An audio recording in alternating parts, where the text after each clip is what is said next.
Па сега само го докажа тоа што целата јавност го знае, тоа е дека е инструмент во рацете на СДСМ за ослабување на ВМРО ДПМН и дека е инструмент во вкупната операција за ослабување на Република Македонија. Затоа што равенката е јасна. Силна ВМРО ДПМН значи силна Македонија. И обратно, ослабена ВМРО ДПМН значи ослабени македонски позиции. Така што во тој дел СЕО е само еден од инструментите кои што се користат за некои пошироки процеси во Македонија, кои што треба да резултираат со тоа да македонците бидат принудени и едноставно се помират со тоа да го немаат она што го имаат останатите балкански народи. Тука во прв ред мислам на идентитетот и државноста.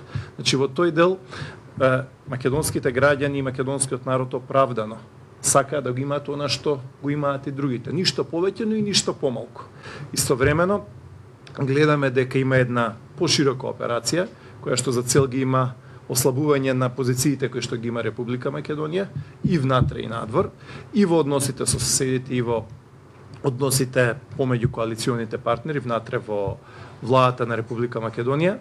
Така што во тој дел мислам дека тие инструменти кои што стојат на располагање ќе бидат и тоа како активирани. Значи, дали тоа ќе бидат неколку медиуми кои што ќе сакаат да ги убедат граѓаните дека македонците немаат право на идентитет или дека тоа треба да биде нешто поинаку или слично, дали тоа ќе бидат вакви СЈО операции, дали тоа ќе биде владата на Македонија, дали тоа ќе бидат коалициони партнери или дипломати, ќе видиме, но јасно е дека станува збор за една поширока операција. Ако ги погледнеме овие, па би рекол веќе историски закономерности на притисоци кон Македонија, тоа не е ништо ново, но ние сме тестирани. Тестирани сме и како луѓе, како народ, како заедница. Тестирани сме со тоа што сме докажале нашата опстојност. Ќе докажеме и овој пат.